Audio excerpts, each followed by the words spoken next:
All right, good afternoon, everybody, and welcome to today's HBCU webinar. A couple of housekeeping announcements from a WebEx perspective. You have all been muted, and that mute is locked. So if you do have any questions, please direct those to the chat. You can locate that at the bottom right corner of your screen. It looks like a conversation bubble, and please make sure it says send to everyone so we can see your questions.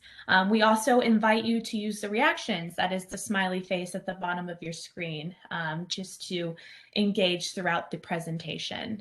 And without further ado, I will go ahead and pass things over to Mark Brown. Thank you. Thank you so much, and thanks to Cisco for providing this platform to do this from. It's 12 noon. We're ready to get started. Let me first thank all of you for being here. I know that you're busy. You have busy schedules. You're running large universities, and so we look forward to making a very good use of your time. So I'm Mark Brown, the Executive Director here at Student Freedom Initiative. I believe I've met most of you either in this role or perhaps I met you as the Chief Operating Officer at the Department of Education, but somehow for most of you, I looked at the names we have met.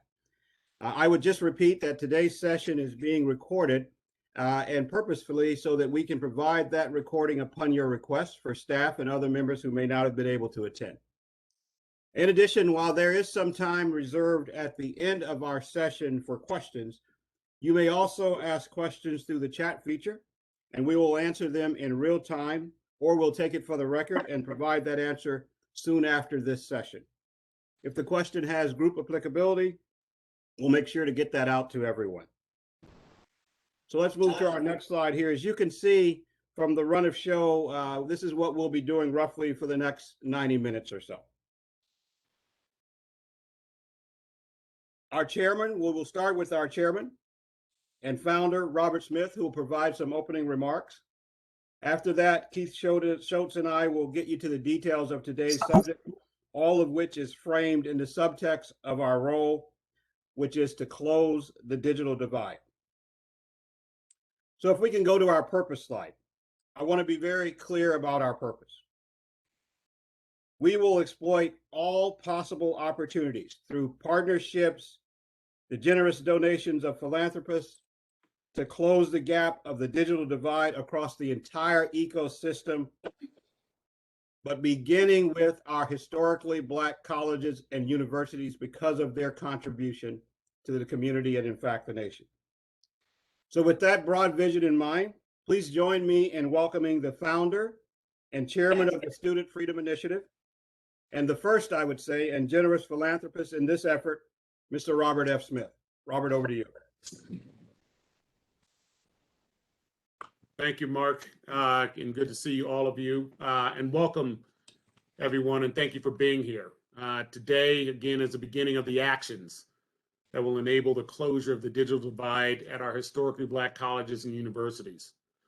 Because HBCUs continue to serve as pillars within our communities, a focus on closing this digital divide will provide collateral societal benefits for our communities, including enabling shared services across HBCUs, which will have the potential to increase efficiency and drive down operating costs for all of you, increase resiliency of infrastructure to preclude cyber attacks, similar to those that have hit our HBCUs in the past several months, and you've been reading about the headlines as they've increased in frequency and severity across other institutions in the US. It will enable the creation of a resilient virtual campus environment where citizens all over the planet and in our communities will have the opportunity to experience world-class HBCU education.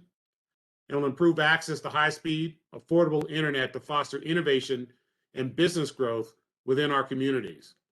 We'll also be able to expand our R&D capacity of our HBCUs to migrate our 11 R2 research institutions to R1 research institutions and move others into R1 research institution status within the next 5 years. I'd like to welcome and thank two of our corporate sponsors. As previously announced, Cisco has agreed to provide $50 million for income contingent financing alternatives to the Parent Plus loans and $100 million in products and services to support the modernization of the HBCU infrastructure and maintain and deliver solutions for 12 months. So let me introduce Todd Nightingale, who's the Senior Vice President and General Manager of Enterprise Networking and Cloud at Cisco Systems. So with that, Todd, if you have a few comments you'd like to make. Todd. I appreciate that, Robert, and thanks so much for having me. I can't tell you how honored and humbled I am to be here. My parents are teachers in New York, and so education has always been so near and dear to me personally, and just humbled to be in front of everyone here. Cisco's purpose is to power an inclusive future for all.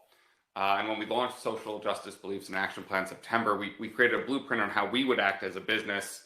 But we know it can't only be about words, it has to be about actions. And that's why we're so excited about this, about these initiatives. In particular, joining Student Freedom Initiative's endowment, which when fully funded, will support 4,500 students in perpetuity. I think that's just an amazing piece. This commitment in partnership with Computex Technology Solution to modernizing the technology capabilities of HBCUs. We know that's important. We're here over WebEx, which warms our heart at Cisco, and this is an area where we're really excited to contribute and be part of really, I think, an amazing future here. And also working closely with Cisco's Networking Academy in order to provide for that program to be available at all HBCUs. With increased student recruitment and free instructor training. We're excited about all of that. Our purpose at Cisco, again, is to power an inclusive future for all. And we know in order to do that, we have to have the most diverse talent pool. And because of that, the work that all of you do to create talented Black professionals, especially in tech, it makes this work with HBCUs not just a moral imperative for us, but a business imperative as well. And just want to say thank you so much for the time and really how honored we are to be a part of this. So thank you so much, Robert, and back to you. Thank you, Todd, and thank you to all of you and your executive leadership team for leaning in to make this all happen. We're excited to partner with you and move forward and realize all the benefits of a Cisco-enabled infrastructure for all of our HBCUs. One of our other partners who I'm proud to present is ABC Technologies. They've agreed to perform the cyber assessment, staging, and installation of the Cisco-provided products at no cost to the HBCUs. Also, as an option, to the extent to which HBCUs choose, ABCT is willing to provide long-term maintenance after the initial 12 months provided by Cisco. So let me first introduce Xavier Williams, who's our CEO of ABC Technologies. Xavier? Is he on? I don't see him. Keith, do you see him?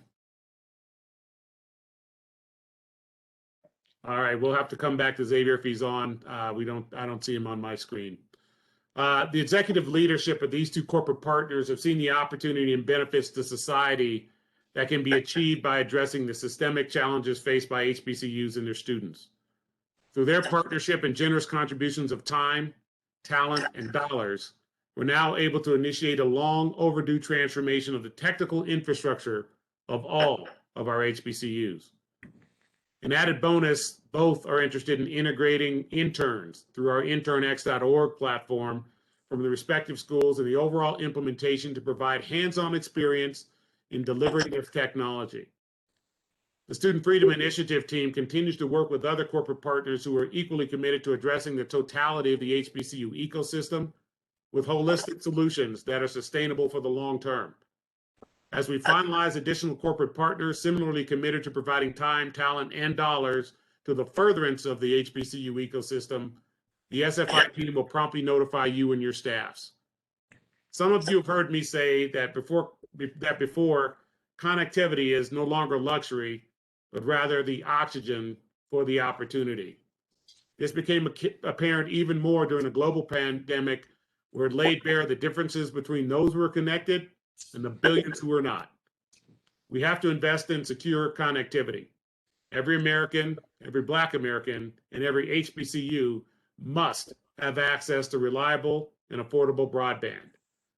There's no better place for this investment than into our historically Black colleges and universities, given your contribution and the many talented students you serve. So with that, I'm thrilled to turn this back over to Mark Brown, who serves as our executive director of SFI. Many of you know Mark is a Tuskegee University graduate, recent chief operating officer of the Federal Student Aid Program with the Department of Education, and a retired U.S. Air Force general with more than 30 years of distinguished service. I'm pleased and proud to be working with Mark on this initiative. So with that, I'll turn it over to you, Mark. Thank you, Robert, and thanks to Cisco for your comments. And I know how excited AVC Technologies are, and so if they get on later, we will certainly circle back and pick up their comments as well. I want to begin this presentation with the end in mind, the strategic vision. So over the next 20 minutes or so, Keith and I will move from what I would call the strategic vision to an overview. Well, Keith will tell you exactly what we need to do to get this done. On our next slide, this pictorial slide of historical donations dating back to the historic gift to Morehouse College. And I would note that that gift is 2 years old last month, exactly 2 years old, set off a string of philanthropic gifts to HBCUs. Now, all of these gifts, without a doubt, are significant when viewed individually. But what I want you to imagine is the potential impact had they represented a single combined investment. The possibilities. Is it possible to build a fund, let's for now call it an endowment without walls, that would scale to all HBCUs in perpetuity? That vision is in part the role and the mission of the Student Freedom Initiative. It's the potential power of working together. One piece of that digital divide is what we will be discussing today. On our next slide, I want to briefly remind you of the possibilities and the outcomes of the IT infrastructure upgrades that we will delve into. Let's start with the art of the possible. For example, we know the power of moving our institutions to higher research levels and capabilities. For context, the federal government has designated over $20 billion in federal research dollars to be done at universities. It's already authorized and appropriated. R1 is the highest research designation. 131 universities are designated R1, utilizing most of the dollars. But regrettably, none of our HBCUs are R1 to my knowledge. There are 11 HBCUs that are designated as R2. IT infrastructures allows the ability to work on classified information. That's a critical step to the journey toward an R1 status as the prime researcher. We want to help move our HBCUs, this initiative in part, to R1 status and compete for research dollars. That's all of our HBCUs. Talented students may want to go where they can take part in the highest level of research. Much of this can be done by the IT infrastructure upgrades. As you look to the right of that chart, you see 4G and 5G enablement, which is no longer a nice to have, but rather a necessity throughout the campus. We will get to some of the outcomes and why we believe all of these things are necessary on our next chart. Resilience, as is shown on this next chart, can range from the ability to securely back up data during natural disasters, or even to pivot to virtual campuses like many of you had to do in the recent pandemic. These outcomes include the ability to reach out to non-traditional students, as Robert mentioned, in surrounding communities or really across the world if necessary, as you develop virtual campuses built on these IT infrastructure foundations that we're going to discuss.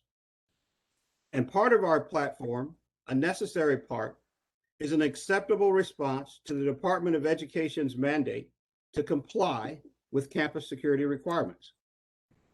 Later on in this brief, Keith Schultz will explain how we commit to getting every participant to compliance, a necessity for being able to securely receive Title IV funding and protect student personal information data. But this is much more than simply compliance. The auxiliary services possibilities that go with compliance are limited by your own unique plans only at each school. As we go to the next slide, if you note at the bottom of that slide, you see the foundational piece of the chart. That's the compliance. That gray shaded piece denotes the requirement to be compliant with the National Institutes of Science and Technology campus cybersecurity requirements.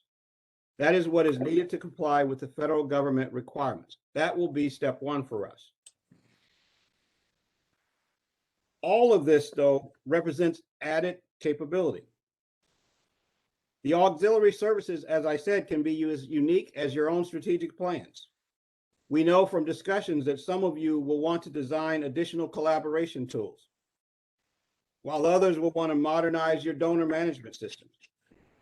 We know that some would like to enhance the student experience from enrollment management or even possibly alumni management. Finally, as you look at all of the possibilities here, on the next slide, we want to give you some results of an independent Gallup report on the impact of the digital campus on schools. And these are schools, according to the report, a subset of them that have effectively advanced their digital capabilities. The system they're choosing to review, not the one that we're necessarily recommending, but it is the one they use for this review, is 2U. It's an operating system used by many universities to power the digital environment, and specifically their online learning management systems. While I will leave it to you to read this particular study, and we'll give you the source of it, the school identified many favorable results in the areas of equitable education experience, relationship of cost to experience, career fulfillment, fulfilling careers after graduation, increased earnings of graduates, competitive salaries by graduates. Now, no study is without its limitations, and this is no exception, but it does catch our attention that the schools noted as highly competitive in this area included only 2 historically Black colleges and universities. Those 2 schools were Morehouse and Norfolk State. Arguably, perhaps not utilizing 2U, but all of our HBCUs need to have the capabilities created in a fully digital environment, including the ability to expand their campuses well beyond the limitations of brick and mortar. On the next slide, as you look at that and consider those possibilities, we come full circle to the reason for the Student Freedom Initiative. These are the things that are core to our mission. We are a 501c3 organization. We're not here for profit, but we are dependent on the philanthropy, individual, and corporate sponsors. There is no cost to you for the support we will discuss to the point of making you compliant. All of our work is guided by 3 principles. We are student-centric, we're evidence-based, and we take a holistic approach to the point of always focusing on the outcome for the student. We have 4 elements that we do. Income contingent financing alternative. Our income contingent is a challenge to the Parents Plus program or other commercial loan products that frankly, in some cases, are predatory to our students and their families. The student loan portfolio is $1.7 trillion. I would suggest to you that 1/3 of that is distressed or defaulted. That's overrepresented in the minority community. Number 2 is our tutoring, mentorship, and other services. The best example of that is the emergency micro grants that are offered to students who experience family emergencies, be it a broken down car, death in the family, or other what some would consider small dollar issues that may keep them from persisting to graduation. At the school's discretion, we offer support for that. Number 3 are internships. Some of you are familiar with the power of InternX, a platform that includes Fortune 100 companies matched to students in our program, but also offers the ability to earn certifications that make the student employable. Again, the focus is holistic, outcome for the student.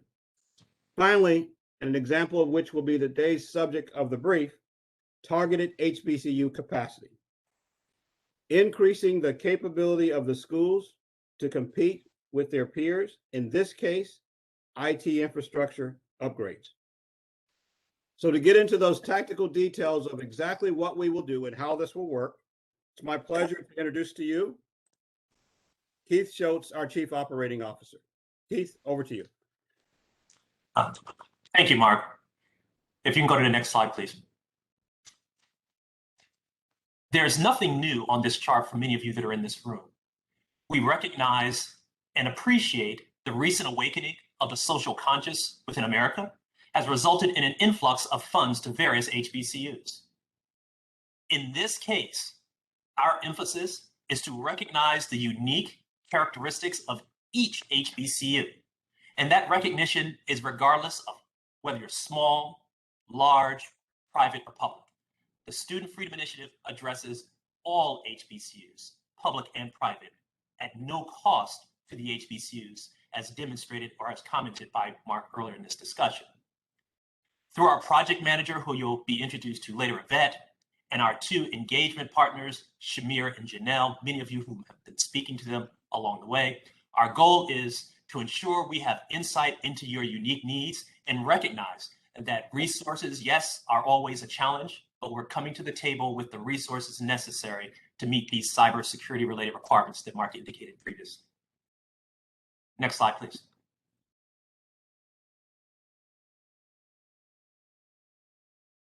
Think again, as Mark indicated, the art of the possible. The opportunity highlighted by Robert and Mark are enabled by this robust infrastructure and the necessary connectivity that is NIST compliant. The ability to attract and retain essential IT skills, whether they be CISOs or high-tech skills that other people may need in terms of building their careers as while they're in school and beyond, protecting the data, whether it's at rest or in transit, providing secure access, and the ability to compete, effectively compete for federal grants, and the corresponding resiliency increases the competitive posture and is enduring as part of this overall infrastructure. And again, the intent is to ensure that the infrastructure is NIST compliant, robust, and provides the increased resiliency to be pandemic proof, as many of you have experienced over the last 18 months. Next slide, please. Mark indicated that our three guiding principles are the fact that we're student-centered, evidence-based, and holistic. Underpinning those three pillars are our partners. A large portion of what we do, do through the partners that you see identified here. I'll speak only to a couple of them, but they're all equally important. Todd already mentioned the fact that as a representative from Cisco, the work that they're bringing to the table in terms of the hardware, software, and services, training to ensure that your staffs can effectively operate and maintain the solutions that are being delivered. ABC Technologies, the second partner as part of this overall activity. The one comment that Xavier mentioned when we were having a discussion with him, which I'll always repeat, is the fact that as we were having the discussion, he wanted to know, well, what is this going to take to do it? Can we sing this from the rooftops? Because we want to be in a position to help the HBCUs. And his basic answer, when we said, yes, you could sing it from the rooftops, his basic answer is, well, that's ROI enough for me. I'm in. And so thanks to both Cisco as well as the ABC Technologies team for partnering with us on this overall initiative. And again, all the services that are being provided by ABC Technologies in terms of the assessment, the gap analysis, the installation of the corresponding results of that analysis with the Cisco equipment, all being provided at no charge to the HBCUs. Next slide, please.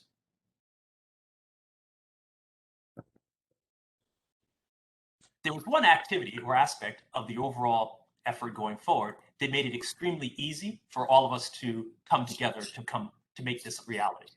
Whether it be the SFI team in terms of enabling the digital transformation and the reduction in the digital divide, as Robert mentioned and Mark summarized going forward, to the HBCUs and the extent to which they wanted to be NIST compliant. Again, that NIST compliant being tied to continued receipt of Title IV funding. The ABC Technologies folks, again, trying to enable that NIST compliance through the work being done by Xavier, Worth, and their team. And of course, the Cisco activity. All of us had the one thing in common, and that is centered on doing what's in the best interest of the students and the HBCUs to which we all support. Next slide, please. We referenced the fact that in December, there was a series of requirements that came out from the Department of Education. We referenced these as being tied to the cybersecurity requirements and the NIST 800 requirements. Simply stated, all of the information that's necessary for your financial aid, very similar to what you would be filing for your tax returns, everything is personally identifiable.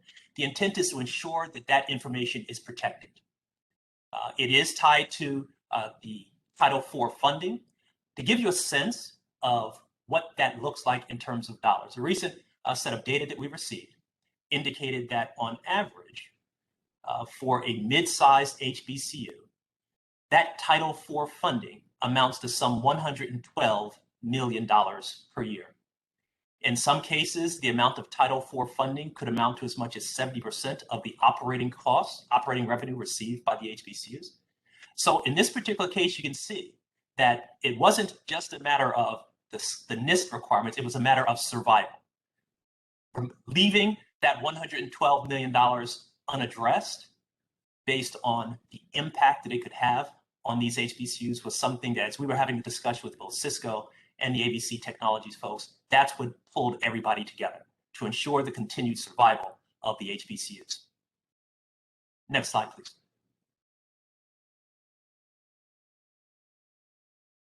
So on the surface, you've heard whether it be the Colonial Pipeline, the recent activities that have been ongoing.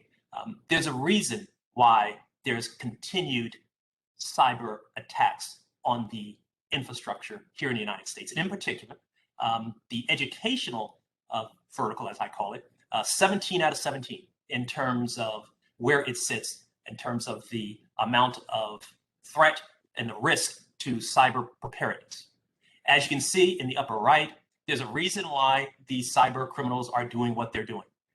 8.5 billion reasons why they're doing it. Recent study that was done, and the value on the black market of the 32 million records at $265 per record, it's a large amount of money that's being made. We've had 3 HBCUs since November that have been hacked and been attacked, and we'll have one of those provide a few comments here later in the presentation regarding that. But again, the reason why there is a great increase in the amount of cyber attacks is because there's money in it. And we want to make sure that we remove the probability of any additional HBCUs being subjected to cyber attacks by implementing the security measures that are accommodated within the NIST 800-171, which we'll go into here in just a few more slides. Next slide, please. At this point, I believe we have a case study. One of the HBCUs that has been the victim of a recent cyber attack has agreed to provide a few words at the strategic level regarding what their observations were and some personal comments relative to the recent attack that they were subjected to. So with that, if the representative from Prairie View is online, I'd like to turn the mic over to them. Prairie View? Good morning. I'm here. Can you hear me? Yes, we can. Go ahead and continue. So greetings from the Hill. I am Tony Moore, CIO at Prairie View A&M University. I am representing President Ruth Simmons, who was previously engaged, but delighted to share a few words regarding a recent event that we were exposed to a few months ago. I'm thankful that SFI and Mr. Smith and Keith and Mark and the rest of the team are working to strengthen our colleges and universities much needed. But I want to start by saying that one of the most important things I think that we can do as a community is communicate. I've got more than a few colleagues that I see on the call. We have over the years been very closely knitted in terms of sharing best practices and also experiences, because we're all facing the same battle. You know, we all fight for students, but at the end of the day, protecting our environment is of critical importance. That said,